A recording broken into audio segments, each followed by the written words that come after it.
Welcome to the Weekly Leadership Experience, a place for leaders to get inspired, be challenged, and grow. I am your host, Reshad Oberlander. Let's get started.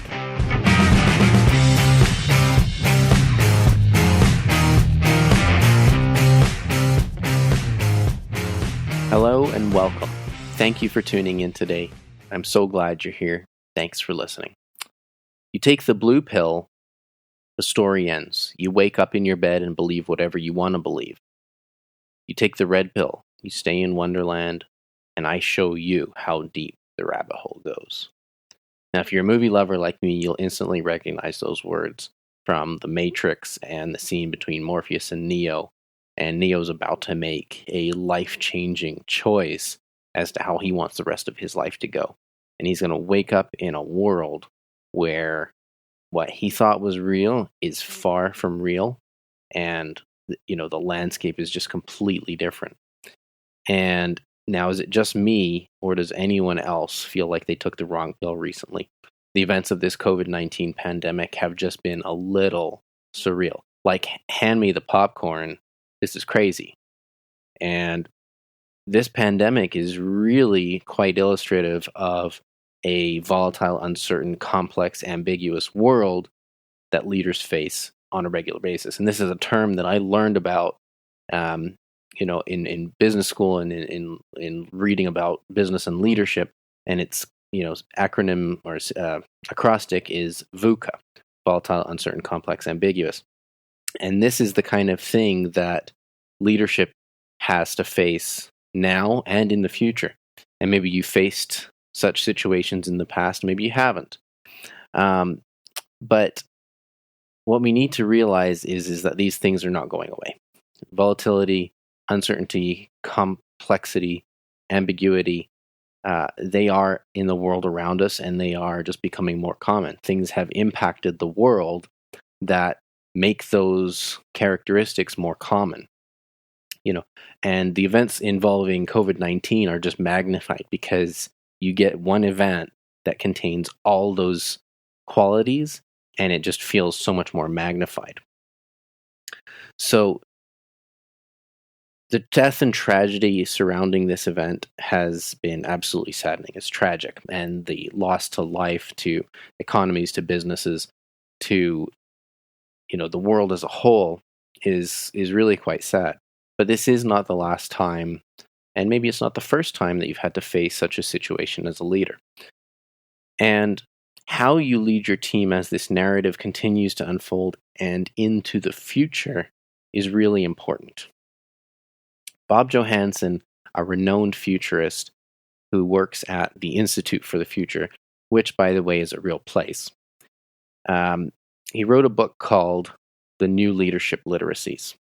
And the book explores a VUCA environment and how leaders need to respond and behave, and what characteristics they need in themselves to be effective leaders during uncertain times. And the book, The New Leadership Literacies, is something I definitely recommend for people if they want to deep dive into this subject. It's a really good book. Link will be in the show notes. Check it out. And I would like to submit a few leadership literacies of my own. Qualities that I believe are crucial for leaders in crisis and for facing this volatile, uncertain, complex, and ambiguous environment, and those that you'll encounter in the future. The first thing that I believe that a leader needs to be during crisis is to be kind, compassionate, and empathetic towards their team and towards themselves. And that means that now, or a crisis time, is not the time for leading with my way or the highway. That now is not the time for tough love. That now is not the time for being a distant leader. You need to connect with your team. You need to know where they're at. You need to meet them where they are, and you need to understand them. Because many of them are going to be scared. Many of them are going to be concerned. Many of them are facing uncertainties, and they don't know how to deal with them. And, that is a hard place to be for someone. So as a leader, you should meet them where they are and help them try and move past that and help them be understanding there. And this is one of the things that you can do to help that is number 2, be communicative and communicate. There are some things I understand that need to be, for certain ears only or need to be not for public perusal, and that's fine, but many things are out there that need to be communicated. And if you can, you should share that information with your team. You should share information that is relevant to their life and to their career and to their situation that's going to help them move through and past the crisis. So don't hold back. Be communicative. Communicate a lot and often and clearly and authentically, which leads me to point number 3, which is to be authentic and vulnerable with your team. And that means communicating openly and transparently. And it also means that you need to be real with yourself and your team. You need to be honest about the fact that you're uncertain yourself, that you don't have all the answers, that you are a little scared yourself. And that's not going to diminish your leadership. It's going to make you more relatable. It's going to make your team trust you more. And it's going to give you the opportunity of sharing the journey with your team. And you can do that and still be the leader, and you can still be strong in that moment. But be authentic and be vulnerable and be real with your team. And the 4th thing is to be a purveyor of hope. And what that means is not selling a pipe dream, because that's just snake oil, but being real about what's going on, but believing and speaking confidently that there is hope for a future, that there is confidence that we are going to get through this, that we're going to get through it together.